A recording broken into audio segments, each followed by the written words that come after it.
Hi everybody, I'll explain some of the results I had with the Matlab simulation I did about the global drainage model. So first I'll talk about implementation. So first I'll explain a little bit what the model is. Then I'll explain how I use different styles to different types of the model. Then I also tell something about the parameters I use. And in the second part, I'll speak about some of the results. So first I changed only one parameter. Then I try to optimize a couple of parameters. Afterwards, I looked at the topology. And finally, I tried to answer the question like which kind of agents connect to each other. So the model, the Chinese propagation model, the idea is that you have a network of agents which are linked to each other, and you propagate challenges to each other. So if they get a challenge, receive a challenge, they first check whether they put it in their buffer. So that's like with the priority measurement. They see if it's important or not to put in their buffer. And then they check. They select one, like the most important challenge out of the buffer, and they then process it and then they propagate it. So they propagate it, so agents can get challenges from other agents. But there's also like a source, the generator of new challenges, which can also send challenges to agents, because these challenges have to come from somewhere. And then there's also a sink where the challenges which aren't used anymore are put in. And then after each iteration, the network gets updated. So the weights which are used get updated depending on the benefit that's extracted from. So if this agent got a challenge from this agent, then it got some benefit from it, so the weights get stronger. And then there's also some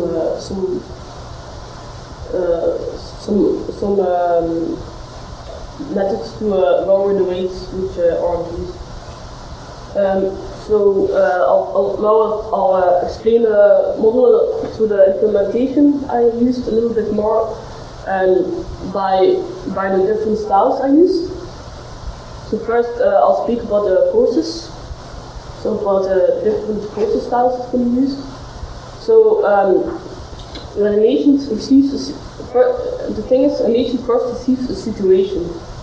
The situation is like the same for all agents, but and the agent actually wants to put the situation as close to his needs. So that's the same as relaxing with challenge, where a challenge is like situation minus the needs. So relaxing with challenge means like putting, try to make the challenge 0. So he does that by processing the challenge. How does he do that? He do that by multiplying. So the process matrix is challenge.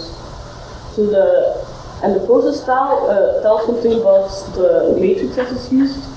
It can be just a diagonal matrix, it can be a sparse matrix or a full matrix. So a diagonal matrix means that there's only elements, so no fewer elements on the diagonal, so it means that it's per dimension that it's gets relaxed. There's no dependency interaction between the components. A sparse matrix means that most elements are 0, and full matrix means it's just every element is decided. So that's like one thing, but we also want that on average the challenge gets relaxed. So the challenge gets closer to 0, and like just this formula is enough for that. So what does that mean? That on average the challenge gets relaxed. It means that like the sum of the different challenges after processing is like the relaxing parameter times the sum of the chances to the normal chances before processing. So, like, the relaxing parameter would be like 0. That means that on average the chances all get 0. If the relaxing parameter is like 1, it means that on average the chance remains the same. So the relaxing parameter is between 0 and 1. And what is EI? EI is the basic elements. So you have like 0, 1, 0, 0 is E1, E2 is 0, 1, 0, 0. So I just do that for the basic elements, and that's like kind of the same as we did for all possible chances. It's like 10, like if there are any components, it's like 10. If there are like 10 components, it's like 10 vectors. So you don't really have to do it for all the vectors. So how do we construct that? That's P. So first we just construct it like manually according to these conditions. And we write it according to this eigenvector decomposition.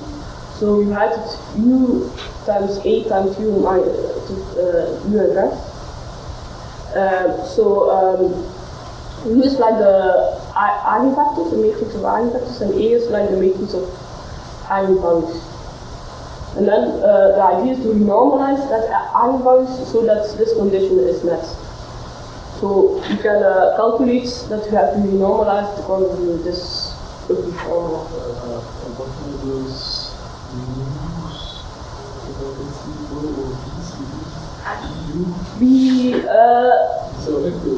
that's I think that's the elements of the inverse matrix. V is the inverse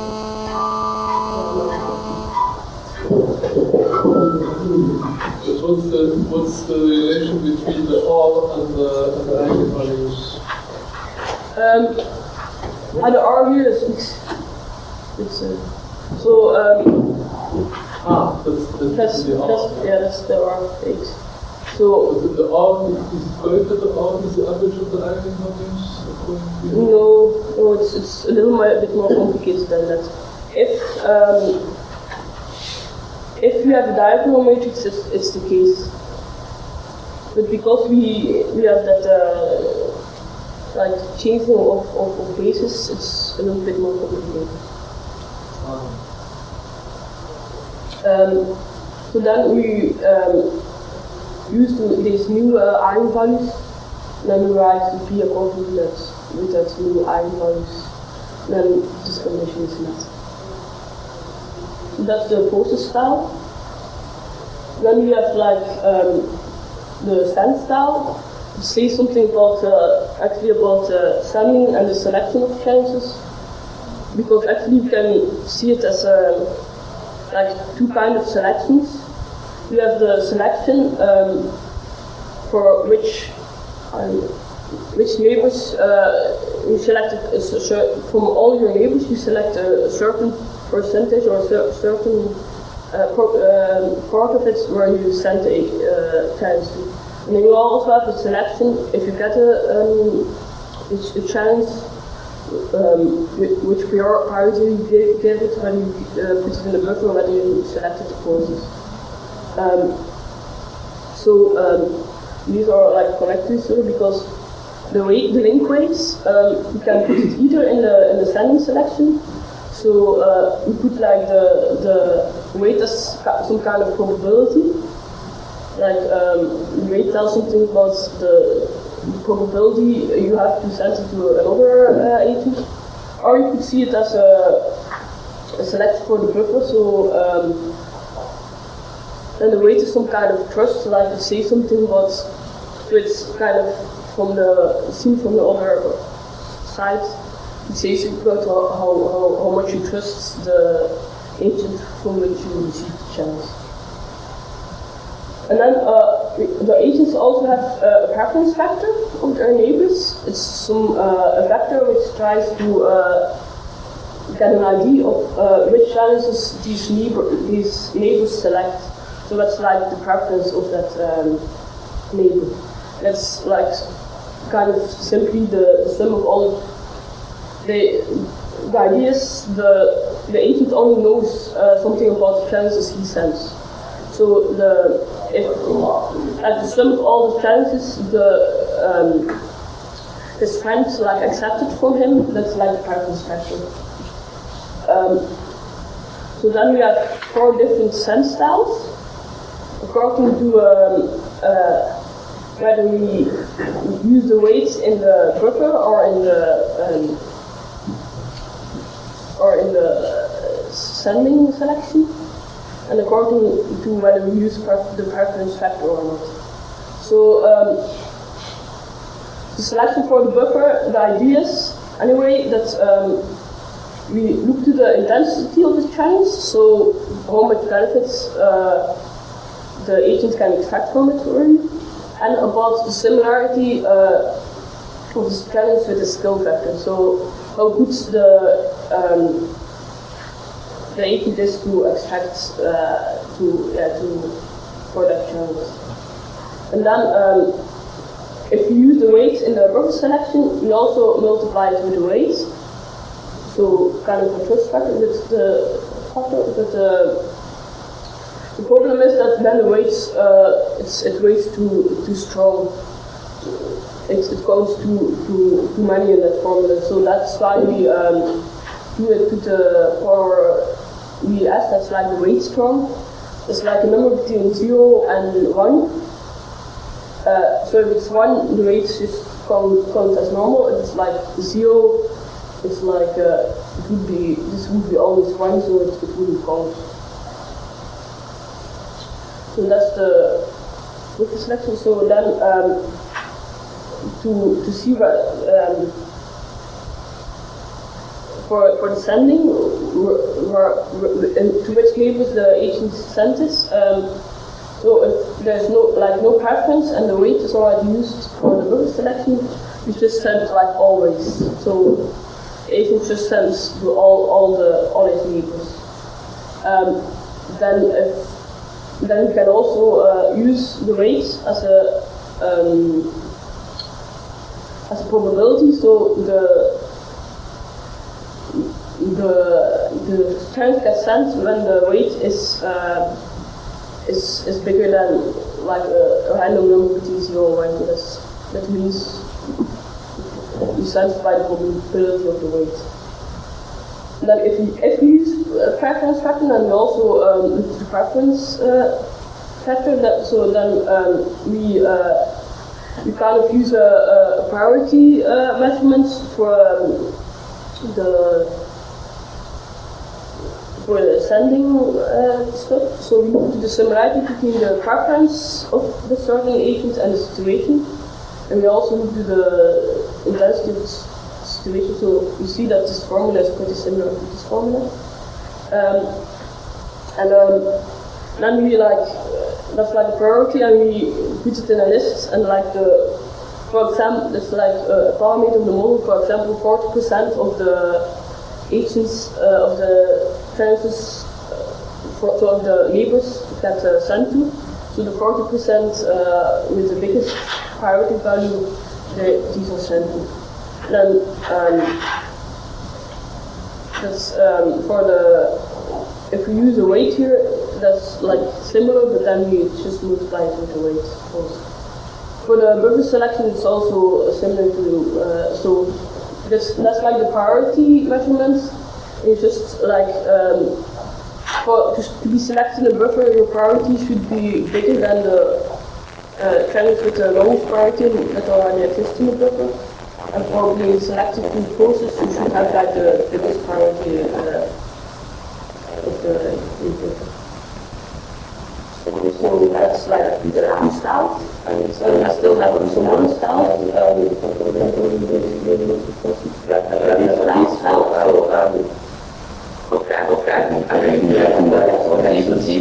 So that's like the rate like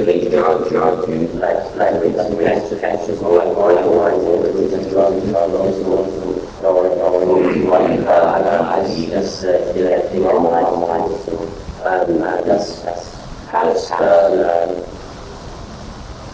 related to when you use the weight as a probability. So then the outgoing links, the sum of the outgoing links is always between 1. So that means one will stop all the others from. yeah. So that's like if you means like you send 30% of 30% chance to one agent, 50% to the other agent, and 20% to the next agent. Or you can use decay. That means that's just every link just also has is lowered by some decay factor. So that's the update style. Then we also have the punish style. So the agent can get positive benefits. That's like so that's how much you can lower the chance, but you can also get negative benefits because there are some chances which have negative components and you get punished for that.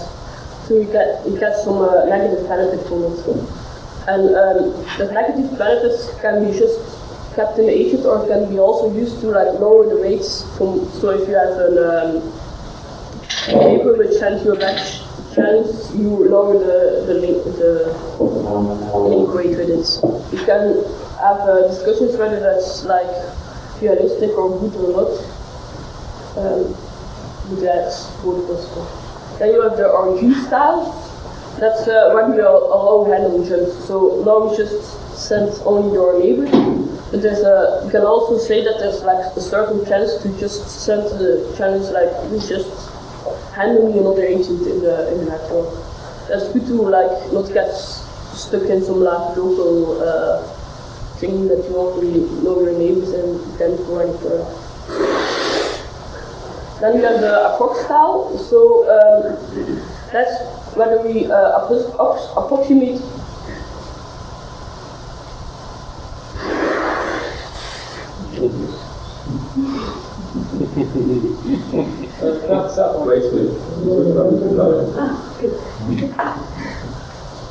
So that's whether we approximate the matrix every time. So you can say like there will be links which have like a really low weight.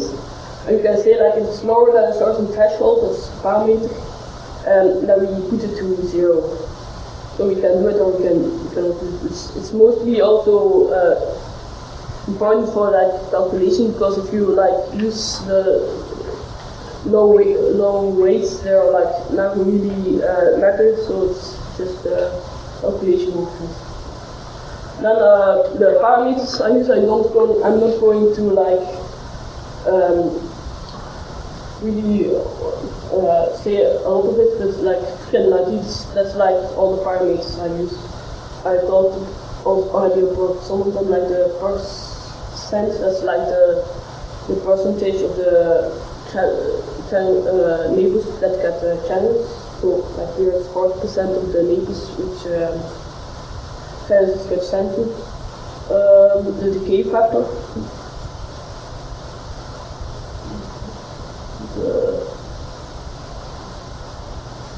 Yeah, it's like all the numbers. The density is like that's for if you work with sport meters, so those forces. 0.5, does it mean that 50% of that is on 0? Yeah, it's not It's pretty. not very small, isn't it? No, that's not pretty. But I think that was still in the model, and I still had some problems with creating the sports matrices. So, well, it's just like the numbers doesn't really matter. It's just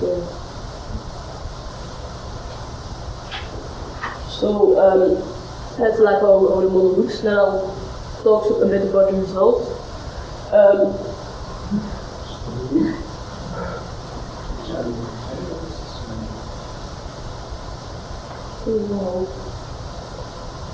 So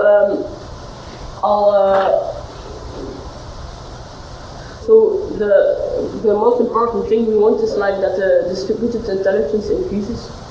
So as the network evolves, so that like the network gets smarter and smarter in total. So to look at that, we look at the total benefits. So that's like for every time step, the sum of the exact benefits of every age. And then to see how much the intelligence increases, we approximate this function, so it evolves in time by a linear function, and then we look to the slope of that function, and that's like the parameter we want to optimize, because that says something about like the average increase we have of the approximation by a linear function. Because like yeah, but because we want to know what the average increase in total intelligence is, we want to have like one number which we want to optimize. So we just look to what's the average increase. Because the slope depends on how long you take it. If it has this kind of shape and you take a longer time, the slope will be much lower. Yeah. If you take a shorter time, so maybe just the difference between the beginning and the end is maybe more important than the slope. Well, yeah, if you want to look to different time steps, if you want to look to runs with different time steps, I mean, if the number of time steps is always the same, it's always the same, yeah, that would be the same. The same. And also, well, no, it's not, but it's also not because at the end, maybe at the end there's like, you don't want to depend on just one value at the end, maybe it's like,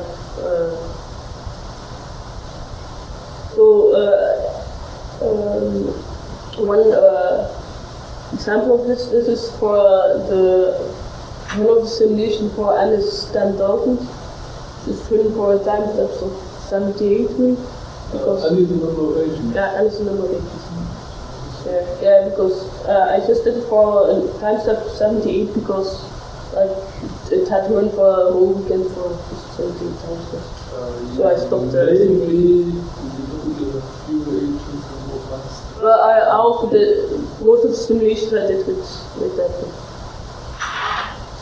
But I think it's also good to see for a simulation with a lot of agents. So we see that indeed the split intelligence increases and that's that. So now we want to see how it depends on parameters. First I need to like just one change just one parameter at a time to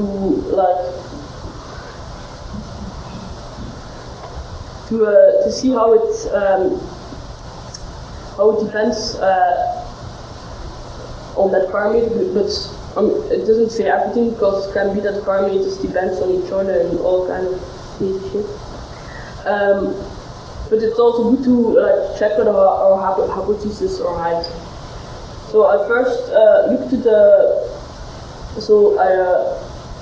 average total benefit increase for depending on the size of the queue, so the size of the buffer.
That's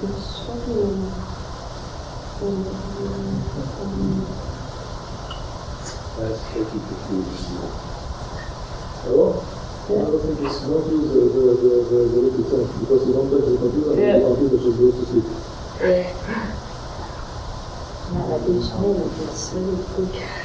It's not that way because if the computer is not touched for let's say 10 minutes, it goes to But it's not that minute, she's taking 1 minute. Because it's also It's the minute that is as if it is on the battery. So if you put it never, maybe it will now work. but it's, yeah, I've also changed this one, so I will change the battery for also. Maybe something with the battery is not.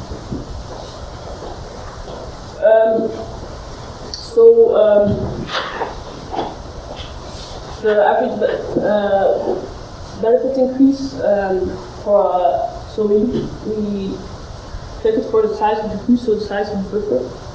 And I've done like 10 runs, so actually 200 runs for like different sizes of the buffer, and did for every size 10 times, and then I used the median. And you see that it increases until a value of 8, so size 8. So and then it's like fluctuates. So what? It's almost the size of Chopin number, which is 7 plus or minus 2. Yeah. The magical number Yeah, 7 plus or minus 2, so it's within the magical number. Yeah. Well, the explanation I have is like if you have like a buffer of 8 is like enough. If you like put more counts in it, they would have anyway never get selected because they're like too bad. And then I also looked to the number of hybrid components. So the challenge factor is part of it is Havel and part of it is non-Havel. So part of the components are Havel and part or non-Havel. The Havel components, you can see it as like material. There's only one agent which can extract benefit from it. So after processing, you put the process components or like sense. But for the non-Havel components, it's like information. All agents can like extract benefit from it. So after processing, you put the all values back. So we look to can use median. We look to the how the increase depends on the number of Havel components, and we see that as there are less and less Havel components, so more and more non-Havel components. How many components are there? There are 10 components in total, and it's actually. How can you then go to 11? Yeah, it's actually from 0 to like from 0 to 10. It's strange. It's just a bit strange. So we see that as there are more non-Havel components, the average benefit increases.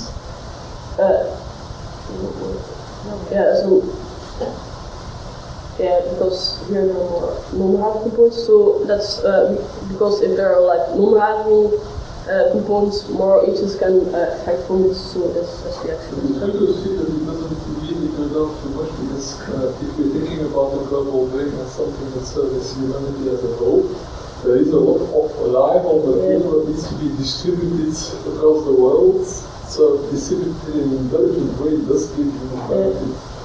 It's not just does you some logic of what's for me, you don't get.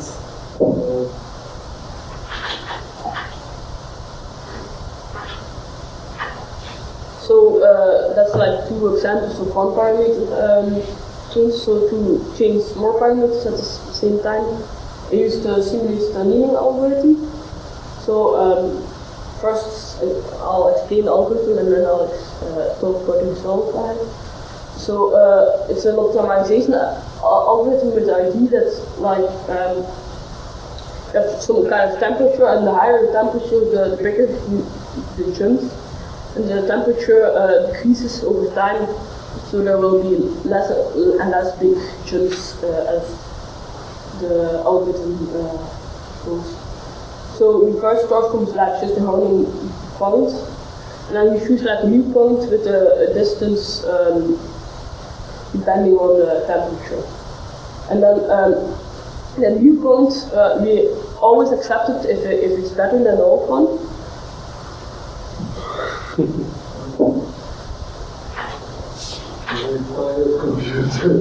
No, but I think because it's just I don't think it's tiring. It's flashes. Something in the connection. Yeah, maybe it's just the connection which isn't good, so it's like either to beam mode and not beam mode anymore.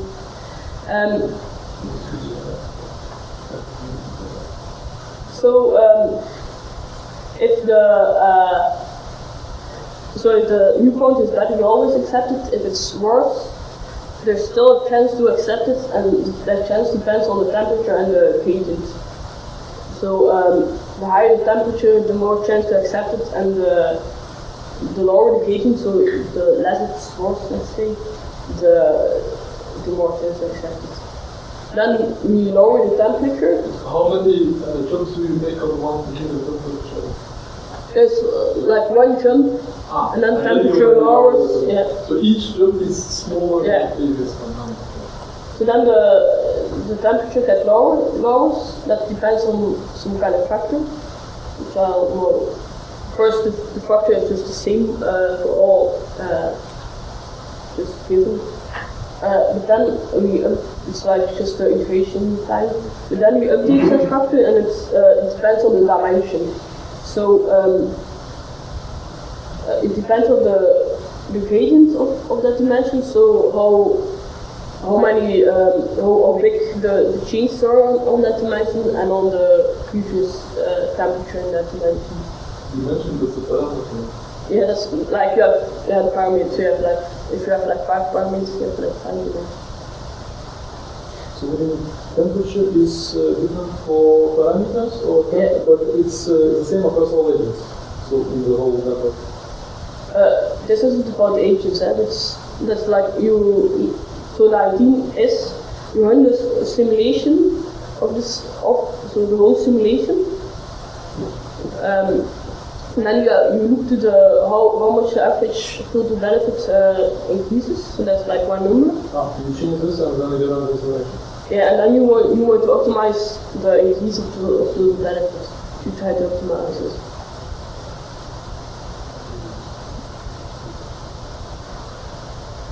So the results, I've done it for 5 parameters. I believe first negative, lambda, kappa, and percent. So believe that's how many agents get per iteration get challenges from like the source. The first negative is how many challenges are negative, and how many components how many percentage of the components are negative actually. The lambda, that's for the running rate for like one direction, the parameter for updating the weight. The kappa is then the stochasticity rates, like the weight for if you get a challenge from an agent, you update the weight from that agent to you. But there's also some reciprocity, so you also update the length from you to that agent, but less than the lambda. And then you also have the percentage sent, so how many percentage of the agents you send to. I stopped after 1,000 iterations because, like, normally how the simulated annealing works is that you actually stop when the change if you jump to like another point, and the change is less than a certain value.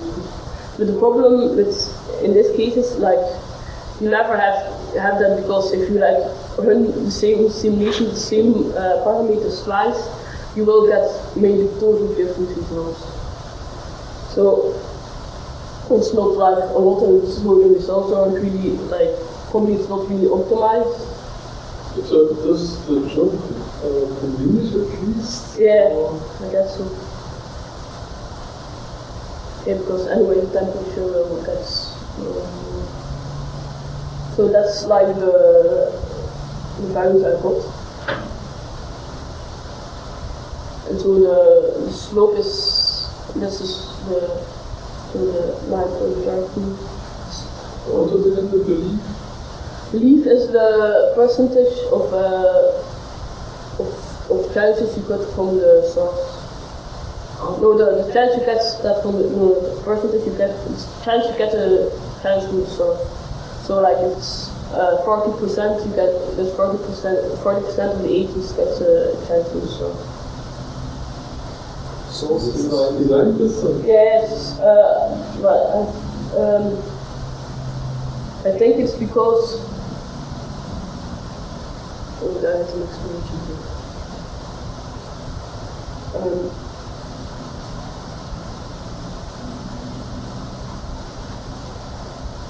The thing is, I think it has to also do with the percentage of negative things. So first, actually in the beginning, if you have like a lot of negative components, it's because during the simulation, if they get processed, some of them get positive, so things get better. Something like this. So I'm just wondering, does it look like No, it's. collective intelligence to be? Are I you think sure it's it still- is 99%? Because on the first slide it was like 0.1, you believe the parameter. So maybe this is. It's a model without propagation. No. There's just a chance that you get like all agents get a challenge from the source, but they also get challenges from other agents. This is that what they put in the buffer is still. So it's still different what you believe. Like you always get challenges from other agents, but sometimes you also get challenges from the source. Ah, you mean the trust that you have in the source? Is that right? You can see it as that. Ah, yeah. Well, I assume that the trust should always in the source should always be one. You should always accept No, well, the source. the idea is that it's not that every time all agents get a chance from the source. It's like you can say like 40% of the agents get a chance from the source. That's like You mean during one? doing one iteration. Yes, during the one iteration they also get challenges from the other. Yeah, sure. So how many do they get? That depends on how many they get from the other. I still don't know which percentage they get from others and which percentage they get from the source. No, it's just a parameter on how many agents get something from the source.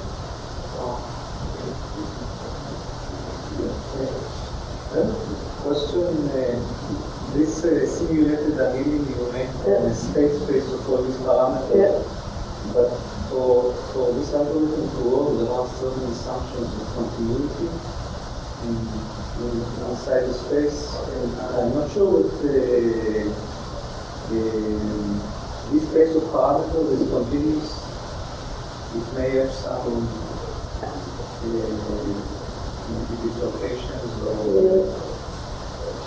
so maybe you can jump in a step of annealing, you can jump from one domain which is continuous to another, and then you get something completely. It's a very complex case. Yeah, the question of the gradient, how to define the gradient. I don't know. The issue is that maybe you need some more information about the relations between the. Parameters. But yeah, how can you get it from the information you don't know? So one way to do it is to make a simulated annealing on subsets of the parameter, not on all the. Yeah, but that's what I did. So It's a subset. I only this is already a subset. Yeah, it's So five already did that. five. Okay, that's the. So from the beginning I thought that simulated annealing apart, but I would say so very heavy from the simulation. Yeah. So maybe your simulation. Yeah, I mean, I think thousands. I think thousands of situations is not really enough to say something. If you need a much more powerful simulation Yeah. to make that meaningful. I don't think there is no to say anything. I think it's just the idea of. How many parameters are there in total you list? Yeah. Like what? 20? I don't know. So then you have to sort of do the same thing with all the parameters and change these subset of parameters in each simulation, and you will have this goal. Yeah, but 22-dimensional space is like big.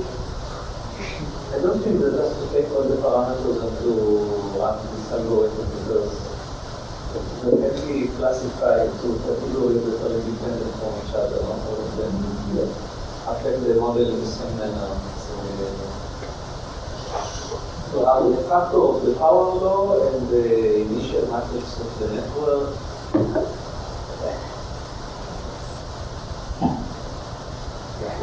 But the initial matrix of the network is just Yeah, that's not really a parameter. It's like one matrix and yeah. kind of fully connected. No, you can say the initial matrix not connected. Nothing is connected to. So there's actually no initial matrix. You can also say what happens when the initial matrix is like already a scale 3 network or something. You see a lot of those. It would also be interesting to do, but it's not really a parameter.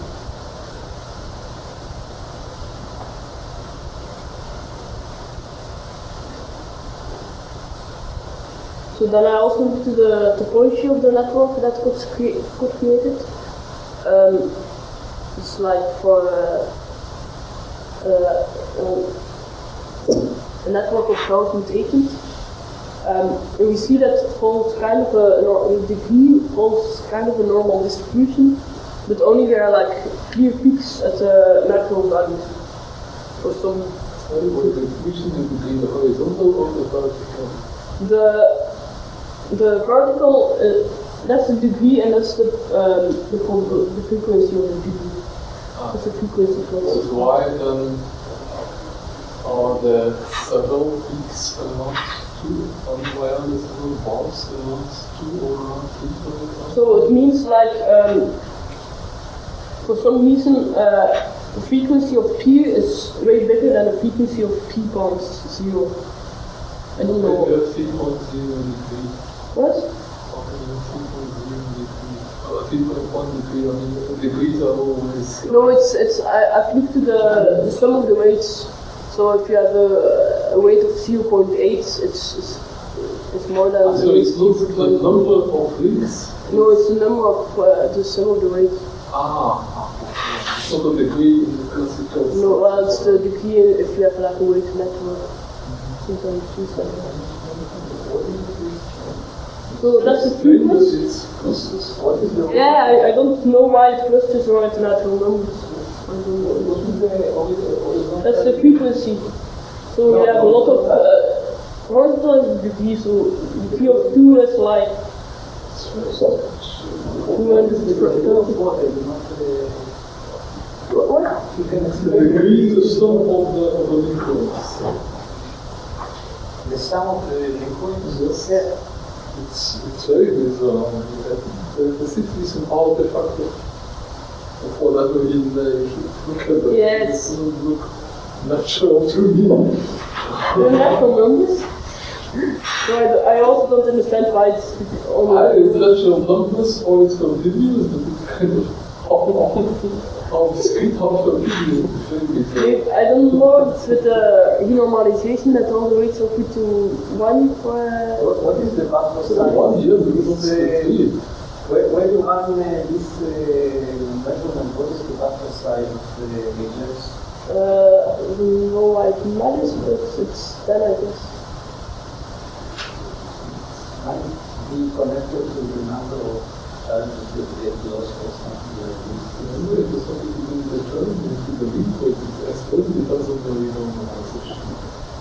Yeah, maybe like, so that's for the, so I here normalize for the outgoing length, and the degree is for the ingoing length, because the outgoing length is always 1 to the 2 to. So maybe because the outgoing lengths are normalized so that's remember maybe the ingoing lengths for that. Then I understand it, of course. Of course, if the outgoing things are renormalized, it gives a limit of the total increase. I mean, I will need to look into detail, but it's probably a lot of things. I see it. Yeah, you should wait. Welcome.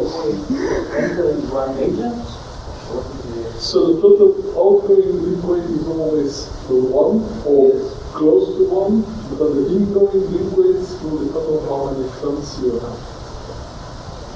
Okay, so that is not normalized.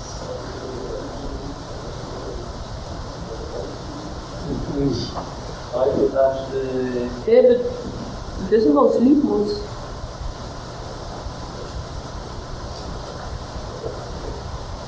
it looks like an algorithm level, the switching between the Yeah, I think it's I also looked the plus quotient against the degree. Yeah, we see that's like the plus quotient and it's like the degree. And we see that all the most of the plus quotient are 0 at we saw it, and we see also that it follows like a kind of formula. So if we have a low degree, we have a high plus coefficient. It seems kind of logical. The less chance you have, the more likely that the cells might happen to be each other's cells.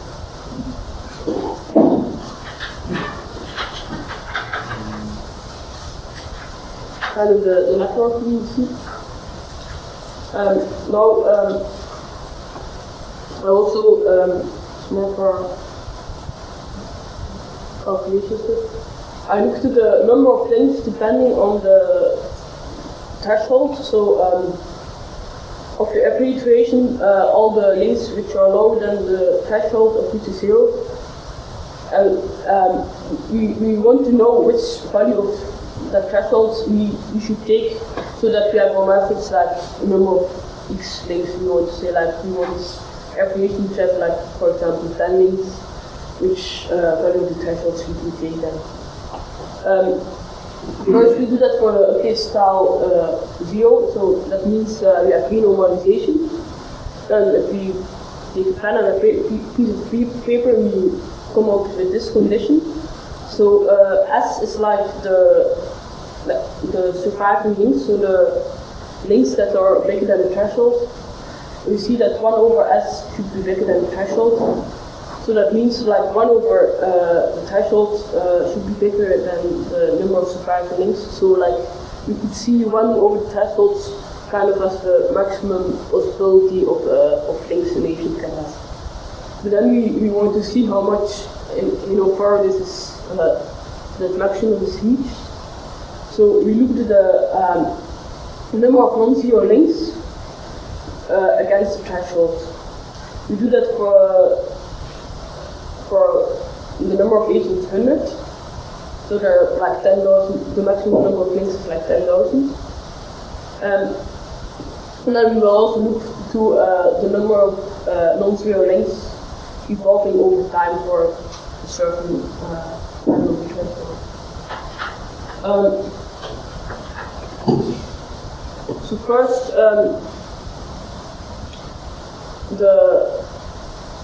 we see like the number of non-zero links against the threshold. We see that it decreases as the threshold becomes bigger.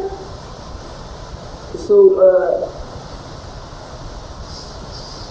kind of logical, if the threshold is bigger, less agents will fulfill the threshold.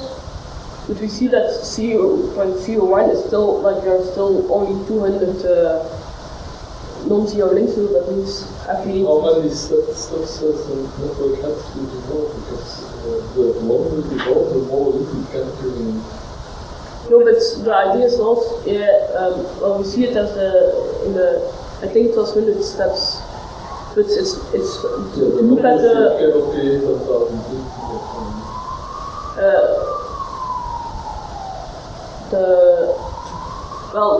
the thing is there can be links created lower than that threshold. So the maximum number of links with or without threshold cannot be bigger than the number of steps. Well,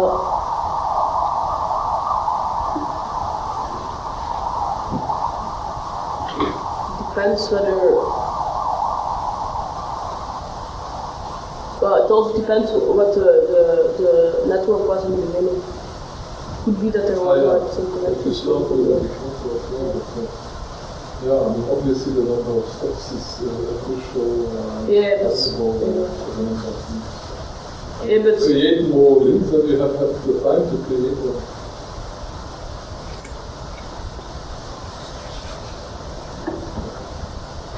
But like we see also that if we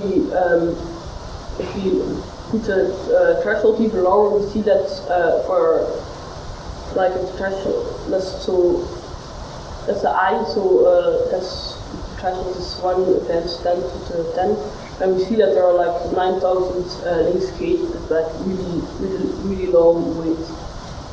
So we see that for like I is 3, so 1 against 1,000.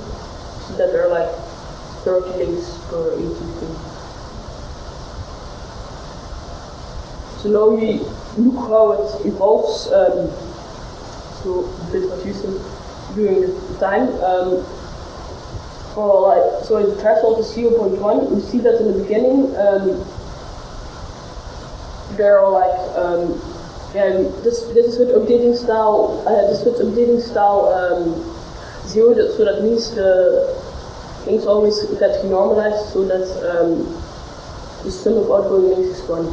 So in the beginning, the link weight will be like uniformly distributed. So every link weight has kind of the same link weights, and then as the network evolves, some link weights will become bigger and some will become smaller. So we see if the threshold is big, that in the beginning, nothing fulfills this, but then as they become more and more diversity, like there are like 20 fast, there are like 1 link per agent, and it's kind of it means the same. It's like a person moving into a new city where he doesn't know anybody, and in the beginning he gets with lots of people, but after one of these circle of that kind of satellites, and people will pass understand that not making many more fun because you don't have more time. And first he knows like a lot of people, but like only vaguely, and then we start to that's not only because it's only kind of stuff. But so if the threshold is lower, there will be like in the beginning a lot of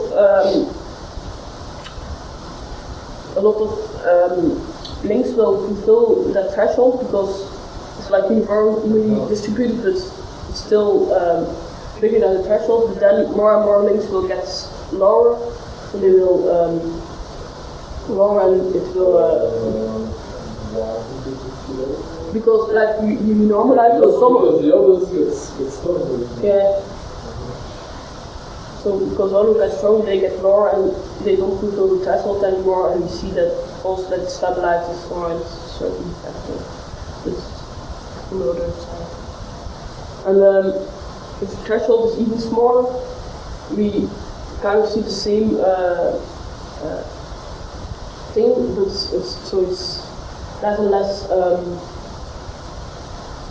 weights fulfill the parameter, but you see that it's still getting lower and lower as times like there's still links getting big. So that was for update style 0. So you can also have update style 1. That means we use decay. So we don't renormalize outgoing links, but we so just all the links get decayed. Lower. and then we still use that threshold, and then we see that the lower the decay and so if the decay is low enough and the threshold is low enough, we see that there exists some non-zero link, but if the threshold is too high or the decay is too high, there are no non-zero links. So if the decay is too high, the waste gets to zero too fast. So it's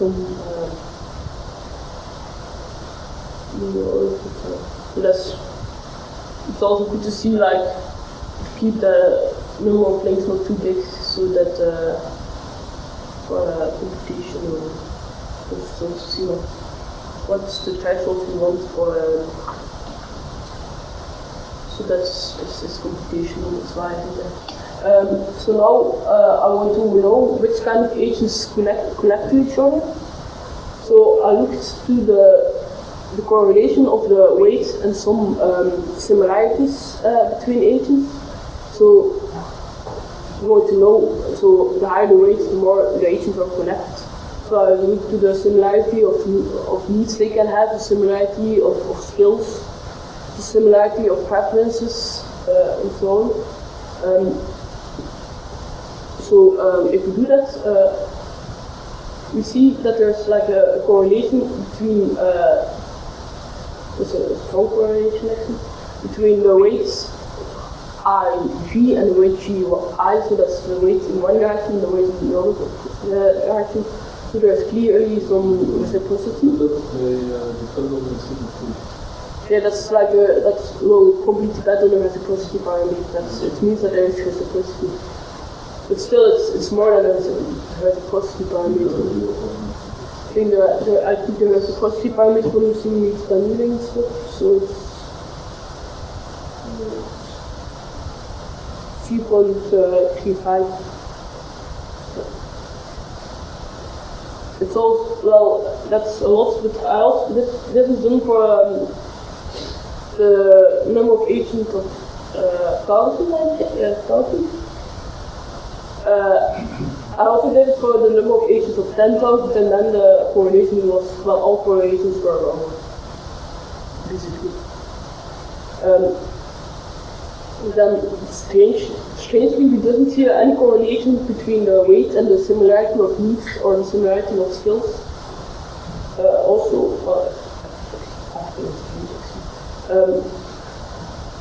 We see this a negative correlation between the weight and the similarity of preferences.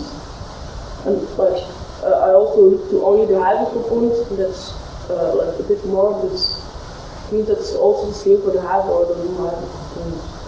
So it means that agents which have different preferences or gets connected. And then we also see a positive correlation between the weight and the similarity of the, so I looked at the similarity of the preference factor, and so the preference factor is the factor you have, the preference of one agent has, so the preference one agent links the other agent has. And then I looked at the similarity of that with your own skill and the other skill, and for both we see a positive correlation. So if your preferences are similar to the other agent's skill, then you get linked, or if your preferences are similar to your skill, then also.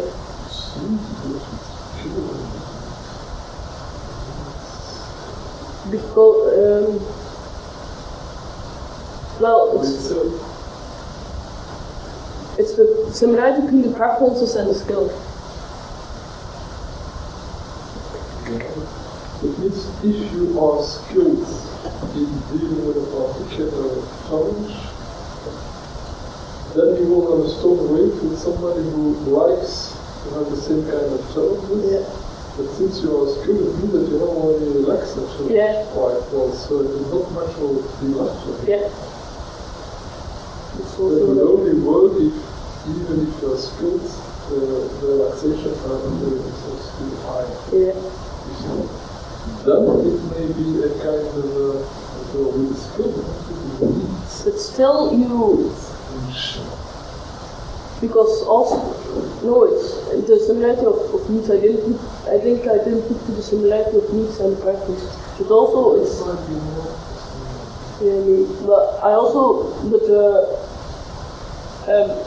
it's not because like you are skilled. It's not.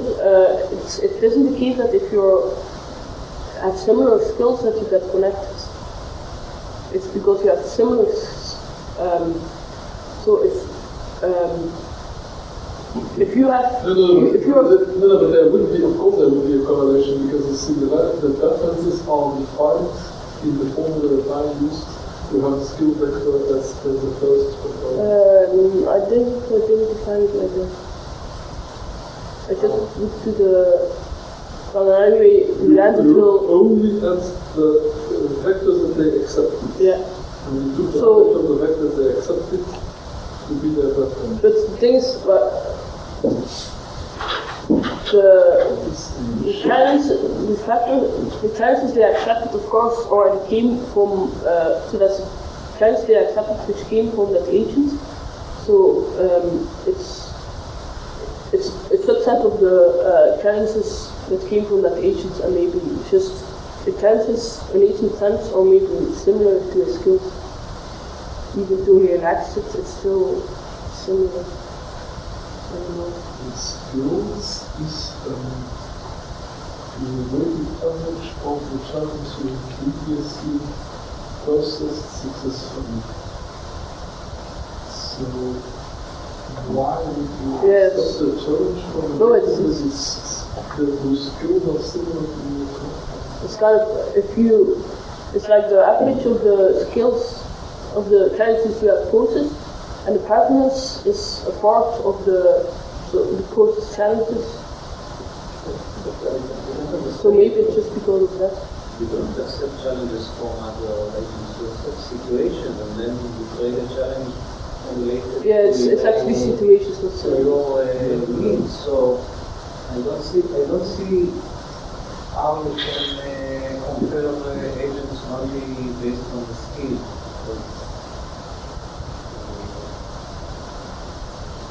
What I would expect in kind of a general principle is that agents would establish connections with complementary needs.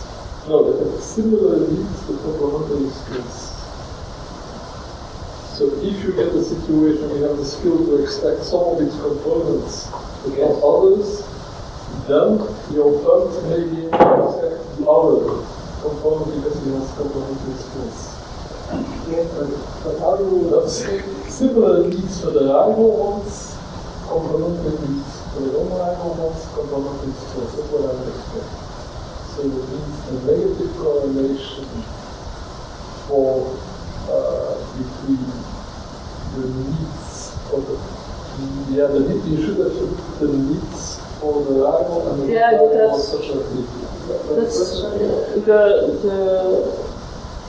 Here, some of them are like the similarity of the needs, some of the similarity of only the rival needs. But you see that there's like, for a lot of them, there are like a lot of correlation. I don't understand what this means for.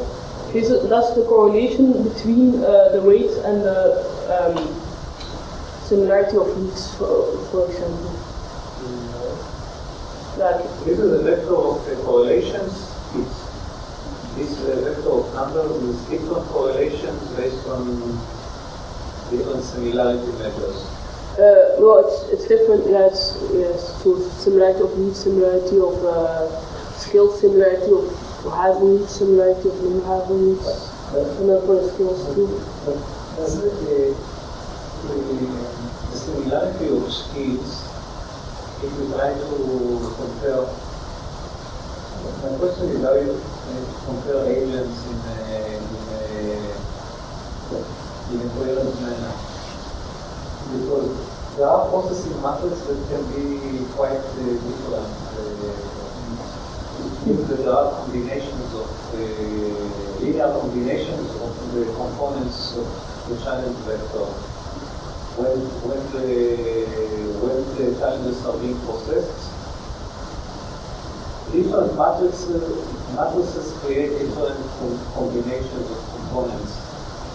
So I'm not sure. That's the skill factors. The skill vector depends on also on the input of the history of a certain run. Yeah. So how would you do different agents depending on the process matrix? Because like this matrix is different to similarity of matrix and if two agents are similar in skill, that means really that they have. Is it really that they are similar? This is what I'm. Indeed, they are goods that processing the same kind of numbers. Of course, it can be like superficial similarity, but Yes, this is what I'm asking. Maybe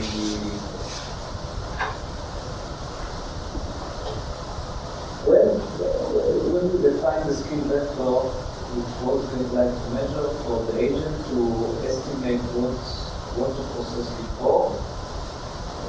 This I can understand, but when we use this to compare between agents, it becomes a little bit, I'm not sure that there is enough information in the skill vector to compare to agents. I think there may be enough information if you have a long simulation with lots of different steps so that the agent has a great diversity of challenges to try out, and then has kind of really, let's say that it has at least 100 challenges to try out, and on the basis of that knows which are the ones that it has.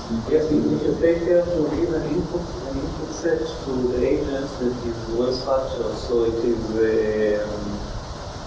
has a uniform distribution over all the possibilities. Uniform, but it's randomly generated, it should uniformly distributed, not that it is uniform. So you may get in the skill vector some measure of what is the capability of the agent against everything that it can encounter. But if you take only a specific simulation and compute the skill vector according to it, it's a little bit shaky. Yeah, I think this simulation really demands lots of information, maybe we're not able to stage.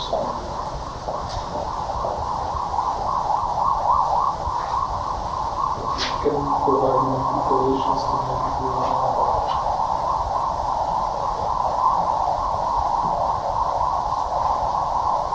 so the positive correlations then 0.73, 0.80, I mean, the lack of correlations, you could say, okay, it's because we don't have enough iteration, there's too much noise still in the data. But the strong positive correlations, all of you say small data, you look at extremely strong correlations, because we are probably the strong. they're not like handling correlations. So there is a positive correlation between the weight and the similarity of references between the agent that sits and the object which is connected. And between the reference and home or maybe So between the preference and its own skill and so you have two positive correlations. So you have the similarity of the preference. So similarity between the preferences and its own skill, and also between the similarity of the preferences. So similarity between preferences and own skill, does this mean that the skill vector becomes similar to the new vector or something like that? Similar to the preference vector. Preference vector and new vector are different. Yeah. Preference vector, it's a vector. So one agent has a preference vector of another agent, and it's the idea of the preference that agent has.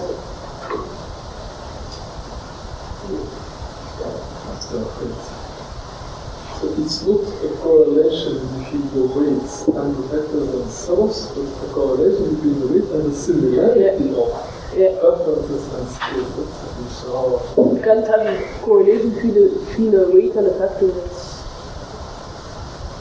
So you want to know whether if okay, of course. you want to know what shape Because we have a similarity of preference. So it's your preferences, your skills, I mean, they are very similar, it's a positive correlation, that's what I mean. And there is a preference that of your neighbor and the skills of the neighbor, and if there is a similarity between the two vectors, that's a positive correlation you are mentioning. But that's Let not me read that again. Positive correlation between the link weight, the similarity between the preference vector and the skill vector. But that's logical. Because if you have preferences for the things you are skilled. Now it makes sense, yes. If the preference vector gives a good representation of the actual skills, then in the receiving agent will be happy with the things you sent him because he's skilled in doing the things you sent him, so he will increase his link weight. Yeah, okay, now it makes sense. But then the similarity But the similarity between the preference and the own skill, what is I think it means, like you said, if you're just the preference factor, it's the sum of all the accepted chances. So that's a part of the all the chances, and I guess so all the chances. The agent processes, that's the skill, like weighted with the benefit extracted. So the skill is basically your success rate in dealing with challenges. The preferences is the success rates of the other one in accepting your challenges. Yeah, but because it's in accepting your challenges, it's based on your challenges, so maybe that's why there's a link. Yeah, but that's what I don't get, because if you are skilled in doing these challenges, it means you are skilled in relaxing. Yeah, that's the... Which means that they become less attractive for the other one to accept. So I would now expect that... That's the opposite. Yeah. Unless they are non-rival, then your skill... Yeah, that's why I split it up in... Like, I also only looked at the rival ones, but you see that it's bigger for the rival ones. It's still not that much, so I guess there's only a negative correlation for the non-rival ones. There's a negative correlation between the similarity of preferences, a positive correlation with the similarity between preference and skill. But this stuff is... Yeah, I also don't understand it. Because preference is kind of... So there's actually wait, the similarity of which preference? Because a preference is always something that some other agent has about you, so there is more than one preference. It's the preference, we have the weight between I and G, so it's the preference that I has about G and G has about I. Yeah. So it's in the two directions. Yes. That means, what does it mean that they have similar preferences? That means that they kind of send each other lots of stuff, but it's the one life and the other life. Yeah, that it makes kind of sense. That we could correlate it. At least, for the non-rival, it's negative correlated, so if they have similar preferences, they aren't linked. If they have different preferences, they are linked. Similarity of preferences means that things have to be reciprocal. I tend to something the same kind of stuff that you tend to something. Yeah, maybe. Which might be an indirect way of saying that we have similar needs, but essentially nothing new or not. No, but maybe it's because it's negative. So if someone So if there's like this kind of push, you send me things that I send you, there's less, the weight is less from. Yeah, it's negative. It's negative. So maybe because if he sends you things you've already sent him, you have already recorded it, and then for the non-radical, each other the same kind of stuff. something like that, or I've already seen that. Yeah, you have already seen it. It's like Maybe it's something else.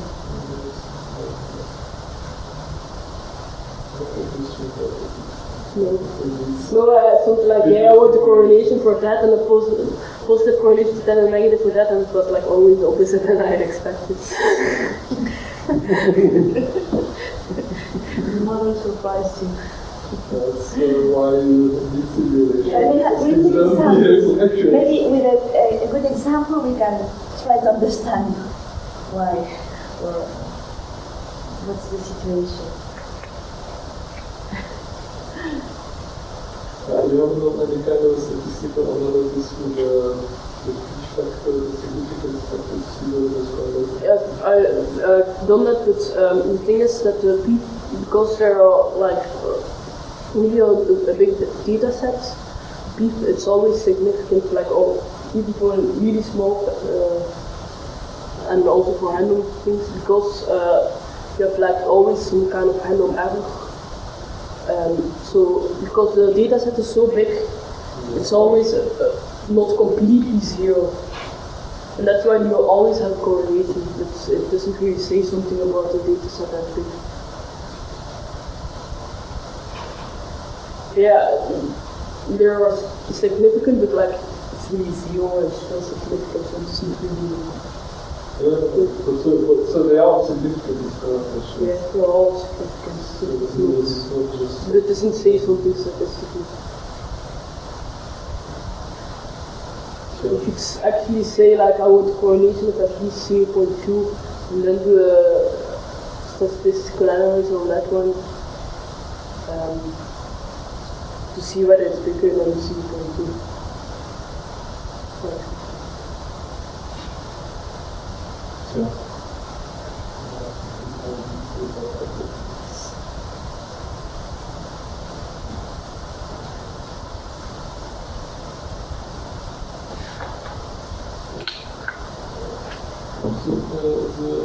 The very strong correlation between two parameters, let's say 0.73, which is what? It's the that's positive correlation. So does that mean that there is sort of redundant parameter, which is here's the correlation is that strong? Yeah, but the parameter is the similarity of preference. Similarity between the preference and the maple skill, so that's like already a complicated parameter. It says that, if it's positive correlation, it says that link weight kind of represents this kind of similarity. Yeah, but still, I think it needs to be 1, 2, 3. You can't really just change it because it's not funny. It like depends, it's a dependency. It will be also similarity of preference and maple skill. That means in the preference is your representation of what your neighbor wants, and maple skill is what he really is good at. If they are similar, it means that you have a good representation. If you have a good representation, it was something good stuff, it was something stuff to like. Therefore, you don't try to get from it. As well as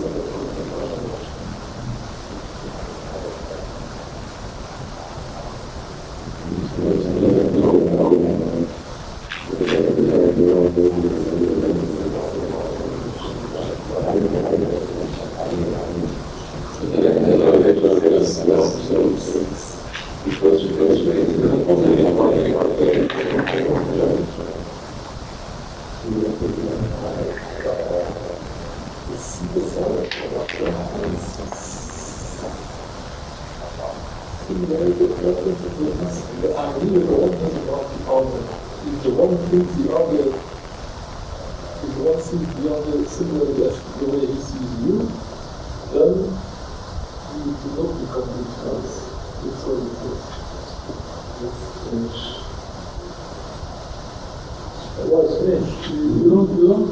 I mean, you need to lead the challenge yourself. You don't send to the neighbor which has the same preference. So it's a preference. Preferences means that the neighbors are able, if the preferences of neighbors are similar, neighbors are able to sort of digest same kind of challenges.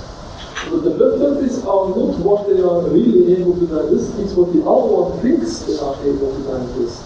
Yes. So, but these are sort of positively correlated. So, if they are similar, what I think you like is similar to what you think I like, then we will not become good friends. That's what it says. Yes. Which is maybe just because if you're not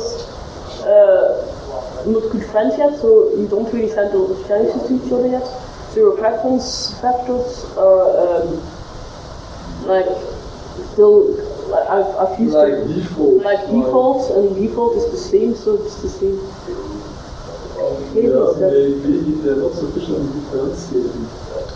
If the preference factors are not sufficiently developed, they will not be very differentiated. And they will not be very different. Yes, okay, I think I see. The preference vectors will not be very differentiated if they haven't had the time to evolve much, and they haven't had the time to evolve much because you have not exchanged many things yet, which means that you have a lot of WI. What you're saying is, if the preference of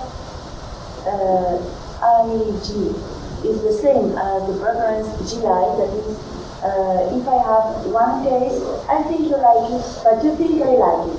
So I will throw it to you and you will throw it to me. And maybe No. I think you should somehow test for whether a preference vector is sufficiently strong. If the preference vector is some kind of a default one, then it's likely that they all have the same kind of default one. And if they have the same kind of one, that means that simply they haven't interacted much. And if they haven't interacted much, by definition, they will have a low WI train. So that could be the reason. That simply means that I don't know you yet, I have some kind of a generic idea about you, I don't know who you really are. I treat you like any other person, you treat me like any other person, therefore we look at each other as a generic kind of person, because we haven't interacted yet. Yeah, okay, that might be an explanation for the negative correlation. Another explanation for the positive correlation, the similarity between the preference, my view of you, and your skill, if that is similar, that means I have a good idea of what you can deal with. So, that means, yes, we are interacting positively. But now the similarity of the preference with my own skill, does that mean the preference that you have about me similar to my skill? Or is it the preference that I have about you is similar to my skill? The preference that I have about you is similar to my Can you repeat the implication also? So the preference that I have about you is similar to my skill. Because otherwise it's the same as before we were in high school. You are the same as my skill.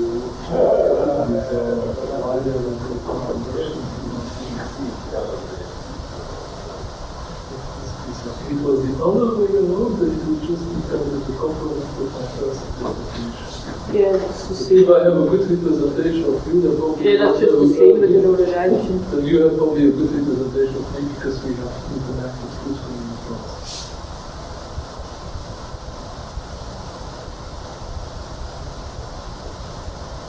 So it's not that. So there is a similarity between my preference about you and my own skill. Why would that be so difficult of it's just the opposite, then it's intuitively I would Yes.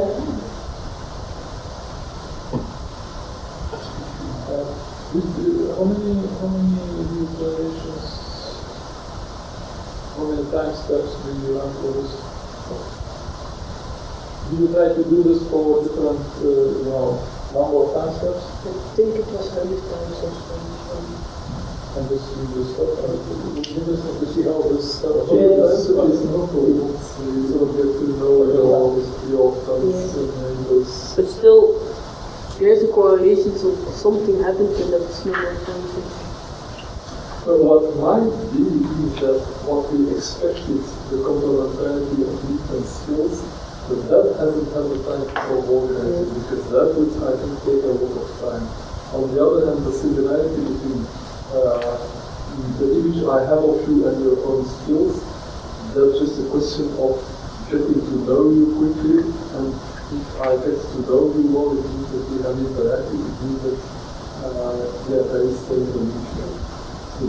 So it may be that the positive correlation at the beginning are kind of a quicker developing effect just of getting to know each other, while what we hope to see, namely that the network itself organized into some kind of a division of labor, simply needs many more iterations.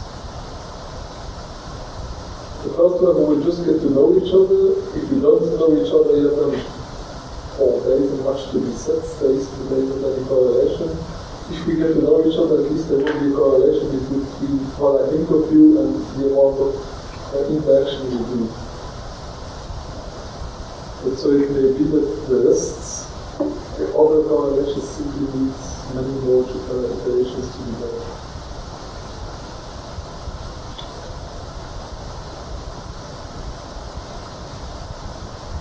I think we're still at the stage of acquaintance. We're starting to get to know each other, we haven't interacted some kind of a division of labor.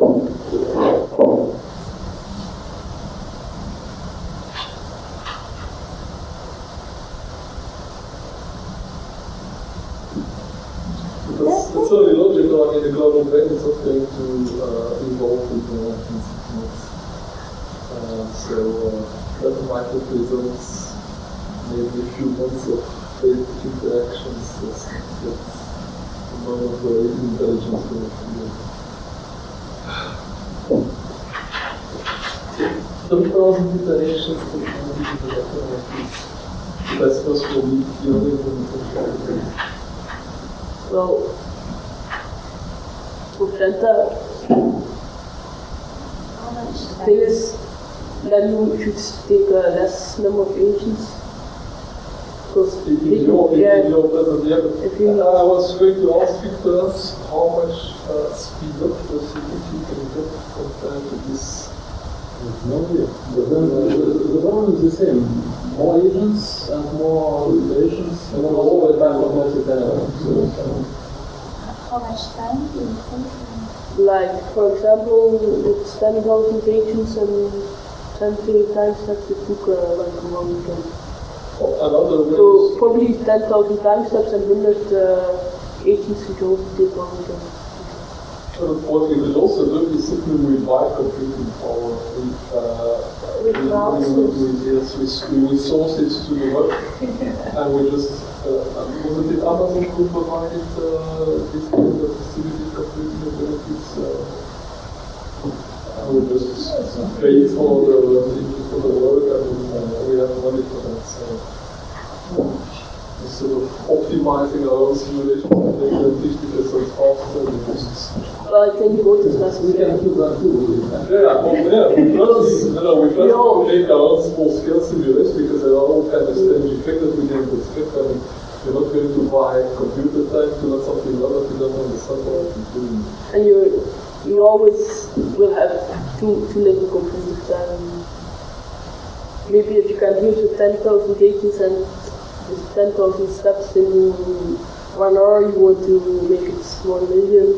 Yeah, of course, you always want to have more, but I think we should reach a level where it's something that at least can claim to be something realistic enough to simulate a global brain. Of course, we will never be able to simulate a global brain fully, but yeah, but the idea that step by step it becomes more realistic, and thanks to the fact that now you can buy computing time and we have money, and if we don't have enough money we can try to convince our sponsor to give us more money, if we say we have already shown this, if you give us more money, we might be able to show this much more. Well, it's a good argument, of course. To estimate the size of the sample material. Going from 10,000 to million will do something. We have to see if it tends to something. So it's good to do it with 10,000 and then 20,000 and then see when you see that the curve tends to the same results. Well, you need to go. Convergence. Yeah. Just really give it convergence. Convergence, like in the first slides, it's good enough here to say whether they will be convergent or not. No, we still have to be able to try and see them. But I You can see that one one parameter converges, but a lot of other things still do. Yeah, they are still making wild jumps. No, I mean, it's good, but we are still in the early stages. We need to do this work, but there will be quite some more work.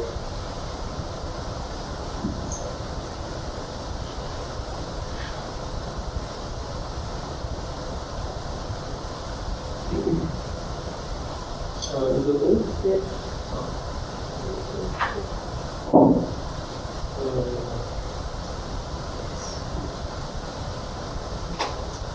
Okay.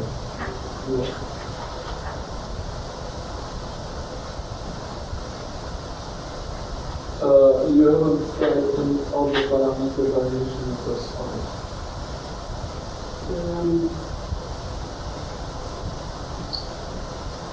Maybe I'll later a bit about the difference to this system. And then when you spoke about the different styles, a few things, have you tried out each of these styles? Yeah. Well, I've had most before. Like, for example, like it's best to send with the preference. Like, Can you go to the slide in the styles?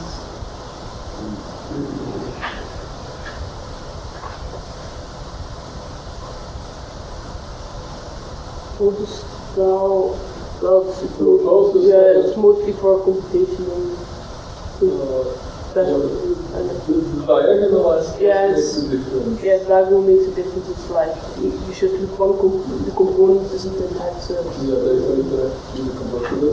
That's simpler to calculate, but less easier. Yeah, it's also not only simpler to calculate, but it's also easier to say things about it. Yeah, because like if all the components switch and so on, it's more difficult to say, to know what it is. What about the mean vector distribution? How between the... It's distributed from a power law. May I ask why the mean vector is it's power law within the vector or just among the agents? What is the distribution of the mean vector with all the agents?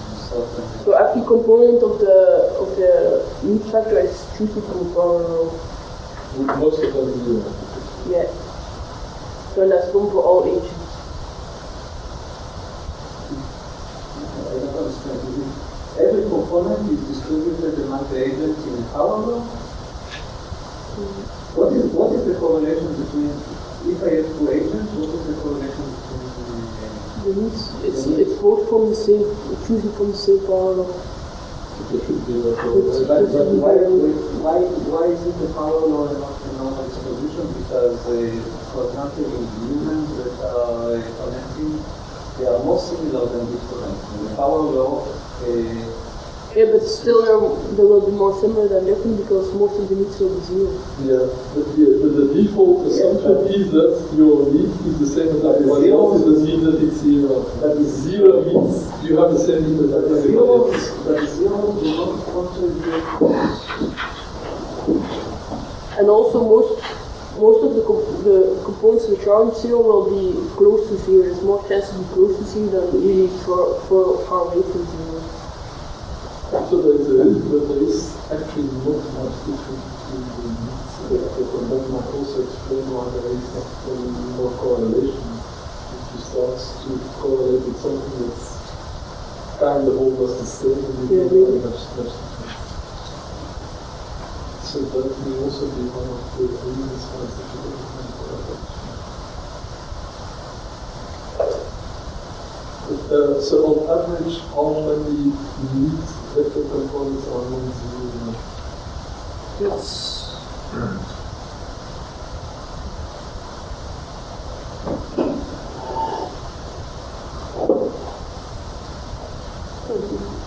That exceeds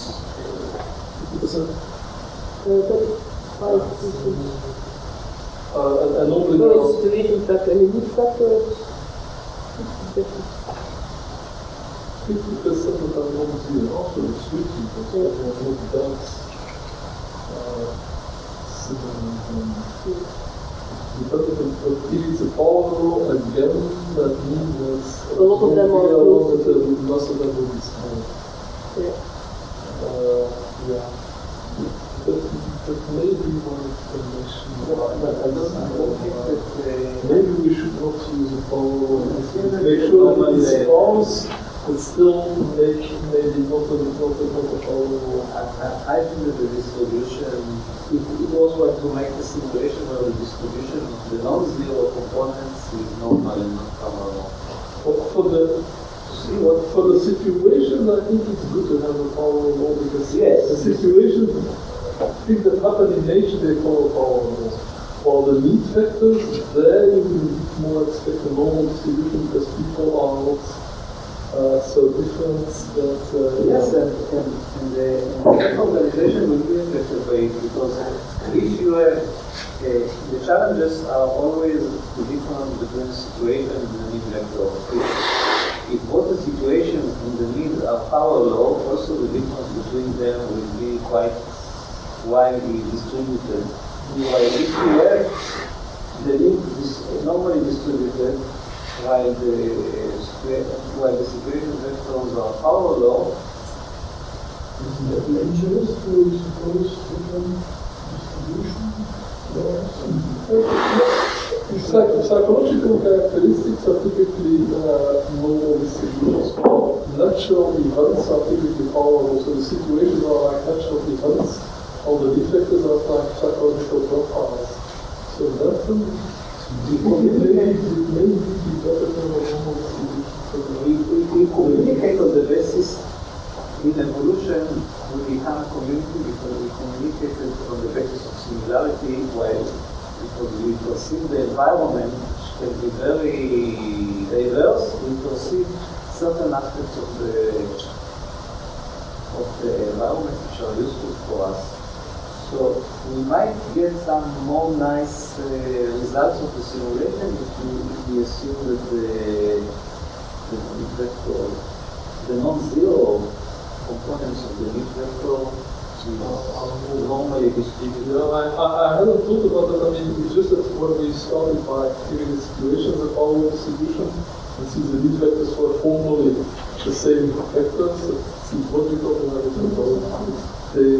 they represent something different. They represent differences between people, not differences between events. Differences between people are not as extreme as differences between events. Yes. I guess that it will make an effect of the simulation results.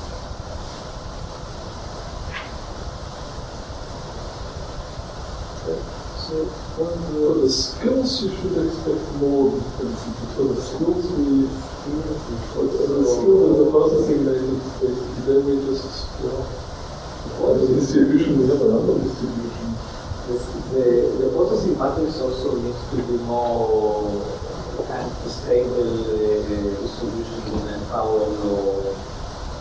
No, I think the other distribution here makes sense because people can do very coordinates. Maybe even power, because you're constantly positive feedback, and if you're skilled in something, you tend to develop that one skill more than the others. Maybe the power law should rather start. I would like to see with skills? Regarding the skills, I wouldn't like to start from just producing the random processing matrix. I would like to have a kind of a single repository of skills, and from them have randomly and distribute it among agents. So, What's the difference? because there is something similar that all humans, they may be very diverse in their skills, but the overall skills of all humans is pretty much defined. The overall skills are different.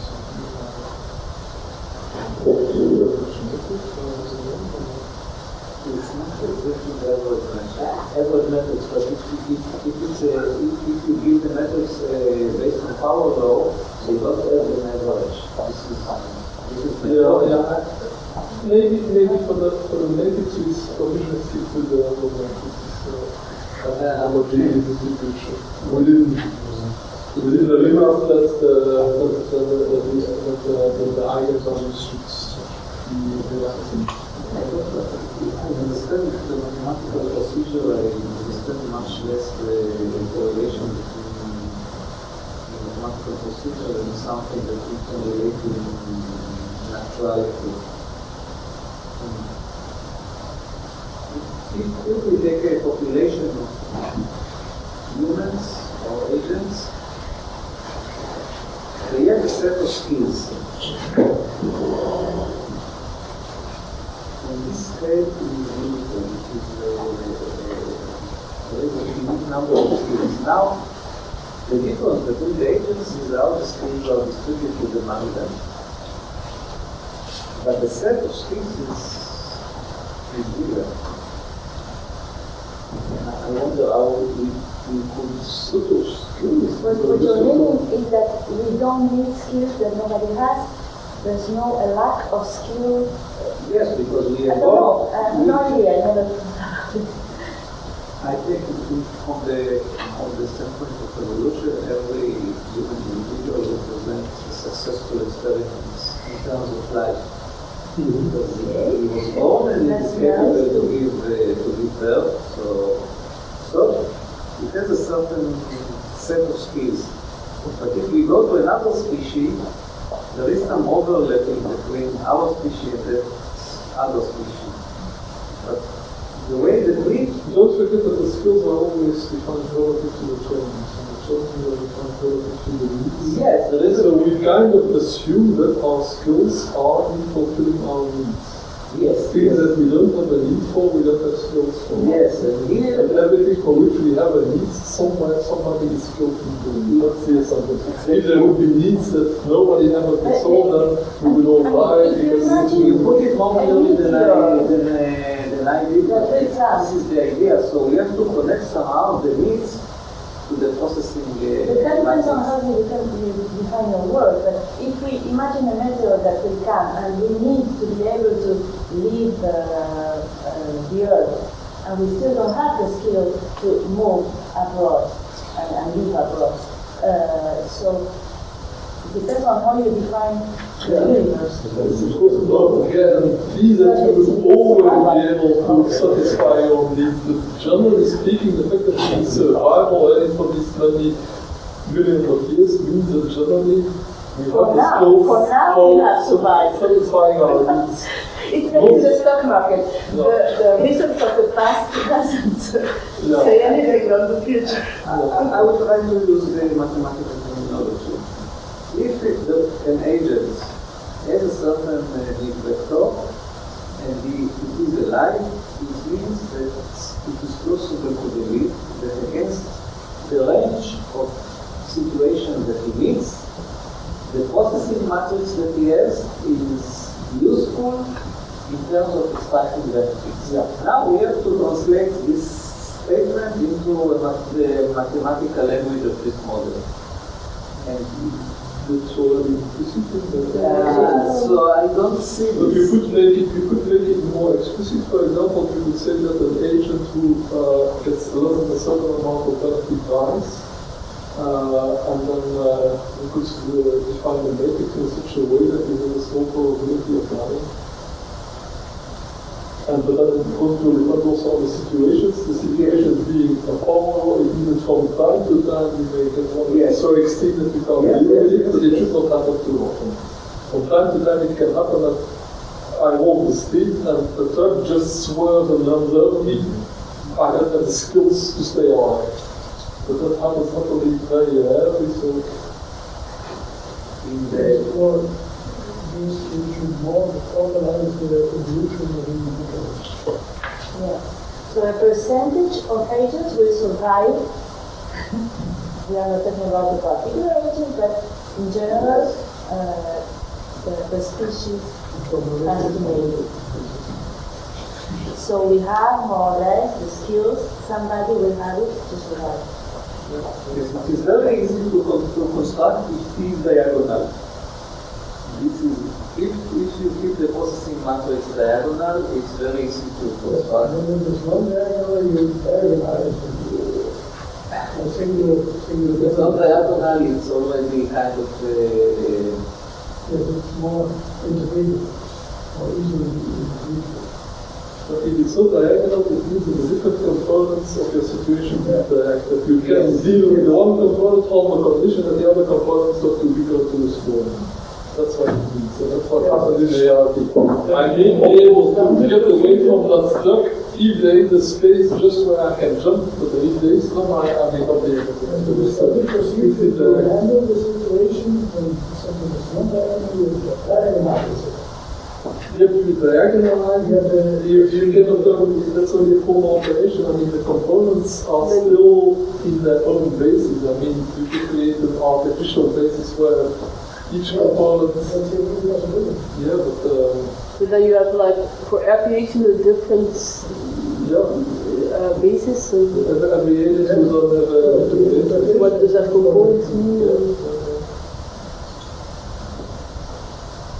maybe my feeling is that maybe we can reiterate this aspect of the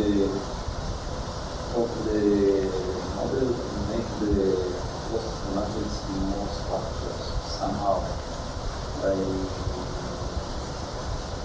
For example, if you use this chemical organization keyword, we can create relations between components. It can be also generated randomly, but they will be consistent for all the agents. All the agents will have the same chemistry. Yes. No. The matrices will be very different. Just the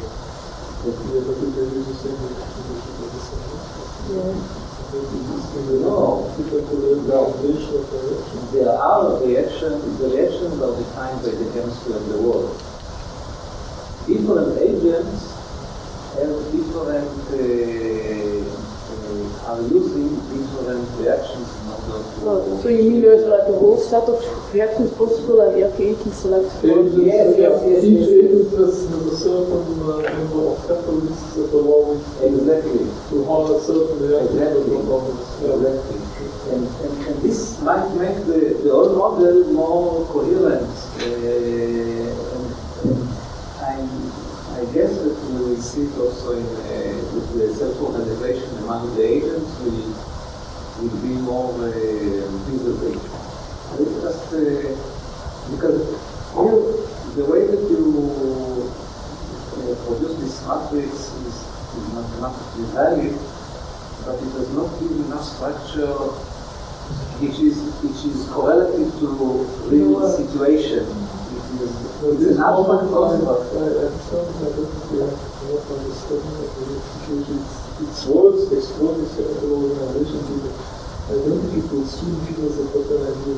If you, the thing is, if you just choose like a random set of reactions and you select a random part of it for the agents, I think it's the same level of structure as processing. It is the same? I think it's, I mean, it's still What do we put in the same? not the same, but still,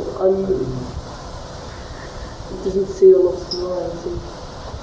One of the reasons I started with the matrix to represent the processing of an agent, because the simplest models for agent that is kind of realistic is a neural network, and a neural network essentially is a matrix. It takes a vector of activation input, performs a linear transformation, which then usually is thresholded, but we didn't speak about the threshold aspect. It's basically a matrix. Yes, it's also in a linear model. the idea of We could add a threshold somewhere. That would be one way to get more sparse vectors. That's the output of the matrix is smaller than a certain amount of fluids here. That would make it even more like a neural network. the processing matrix means that certain components can be linear combinations of other components. It can be, we can use it as a metaphor to neural networks. You can use it as a metaphor to metabolism in chemical reactions.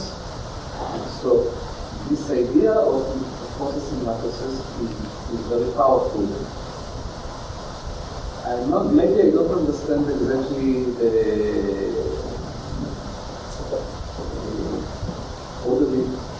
what exactly does it mean, this complication how you It means matrices? that on average the child could relax by a factor of, Yes. like, that's the structure you put in it. Yes, but actually it does not have any constraints on the kind of linear combinations that we have. There are no constraints. If it's sparse, of course, it can be. It's a constraint of the totalbenefit, not on the. Yes, but in the real world, not all can. For example, if we make just for a moment the analogy to the metabolism, not all chemical reactions are possible. Yeah, but then the question is, what's possible and so possible? It's like then to make lots of life. It's impossible. So if life is one of the components and growth is often the components can't be. The way the mathematical solution now is and this is it will be much more difficult to organize. This is the constraints that we put by this method. There are two few constraints. Well, the constraints are that there is a finite number of agents who have a finite number of processing methods, and each processing method is limited. There are lots, an infinite number of processing methods in a whole number. So in that sense it's constrained, but of course the constraint is not kind of systematic. It's not like in nature where you might say there are laws of nature that constrain and that make it impossible for us to change that into growth. But yeah, as all simulation models, we need to simplify the forms. Suppose that we did an experiment. There is a population of agents with a distribution of needs, with the environment as we made it, and all of them have the same processing matrix. Still they have different needs, so they process different situations differently. What can we expect in this situation? Just an experiment. All of them have the same skill, the same processing matrix, different things, of course, different environment. That's not really need to see experiment to do it. Just to see how it's so organized and organized. So then the matrix should be pretty general. Yes, but it may give us Otherwise, hints. it will not be important. It may give us hints of How how we arrive to something, the inside. Yes, because if we will see that it is not self-organizing, we will know that we have too few constraints. This is my point in making such an experiment. that would fit in with what unveiling of this that I wanted to use. That is, you look at the propagation of messages in Twitter and on Facebook, and you compare it with the interest profiles of the people on Facebook and the kind of recommendations they are reflecting. In this case, we don't have skilled workers. We don't know how skilled people are in extracting benefit from a message they get. We only know that there's a message similar to things they like. If it's about football and they say in their profile that they like football, then we assume that they are going to like that message. If it's about quantum mechanics and they're talking about physics or quantum mechanics in their profile, we assume that they're not going to like it. But we don't know their skill at this stage. Yeah, because this is a lot. So having this kind of generic matrix may be one way to model that. Just the researchers are the only thing that differentiate the options. Well, in that case, the vector, the processing matrix function would be the unit matrix with a factor of 0.5. So whatever they get, they just extract half of the benefit of it and send it back. Okay. So the benefits relative to their needs, which means that if the one has a high need for one thing, it may accept a lot, and the other has a low need, he may leave a lot. And that may be create a lot of diversity as well. It's not yeah, that would be maybe a better way to test to see whether the needs, whether there's a kind of complementarity of needs in the same organization. Plus the fact that the need vectors then would be more normally distributed so that we would have less similarity between the Also, try to model these things. I don't know who's a lead. Sorry.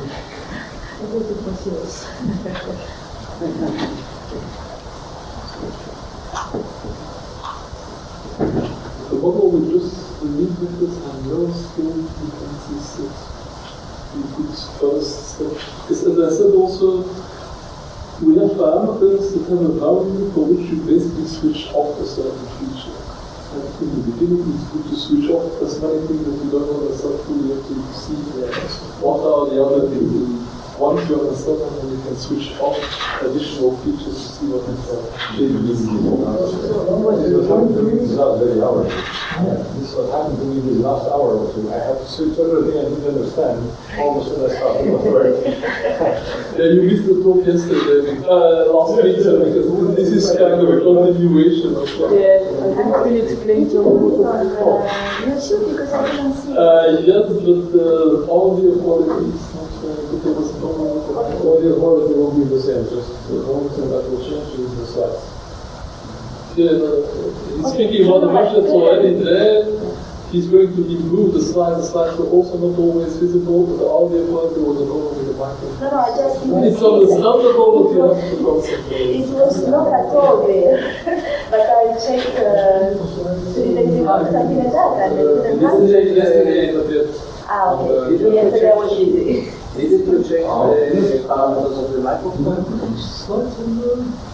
To make it white Yes, it is. but you see that it's not The thing is that there is a direction if you have two speakers, so I need to use one for speaker, another for the audio. So let us try another one. Yeah. I don't know how to do that, sorry. You are not playing so Next time I go to the shop, I buy something else like that. Next time I go to the shop, As I said many times, we do have money to buy hardware and software. It's one of the things we should not worry about. We will probably have money left for that. So. But it's even hard to find somebody who knows what's the latest hardware you have to have. It's much more, buying it is the easy part. Knowing which is the one you need to buy and how to insert it, that's the hard part. one microphone directional for the speaker and another one only directional for everybody else. Only directional? I haven't seen this for, the de opname van de video dus blijkt dat niet evident, want de hele slides al de stem van de spreker, al de stem van de... You can find 120 degrees. You can find 120 degrees, maar... Yeah, but if you have another one close to the audience,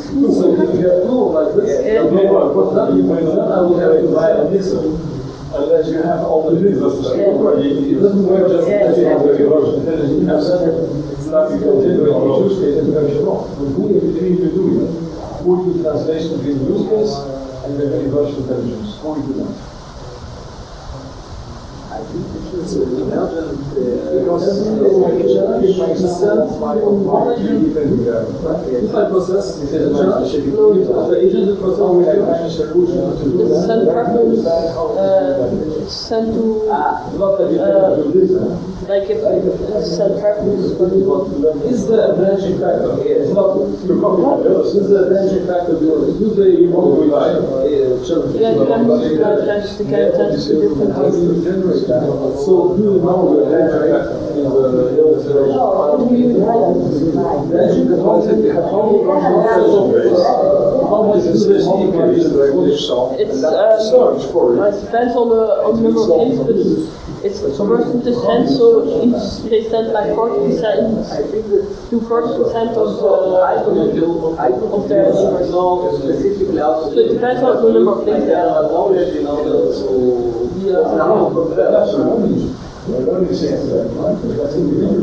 if I have to do it, I will have to learn exactly, I just have an outline of the problems I'm going to meet, so it's already a lot.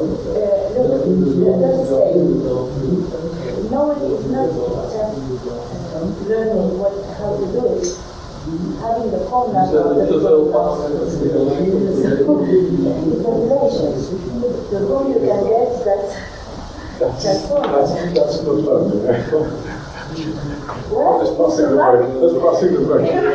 that's evolution.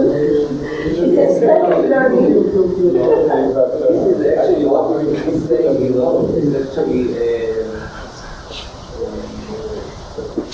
nice way to say this, that every problem of intelligence can be translated to a search problem. Yes. According to Ashby, it can be sent to a selection problem by searching the kind of the most specialized version of selection. And in fact, reconstructing the solution is also a nightmare. So there are a lot of things on the search. You have to be able to cut it in pieces and then put the pieces together. It's easy. Really? Oh. Well, that's good.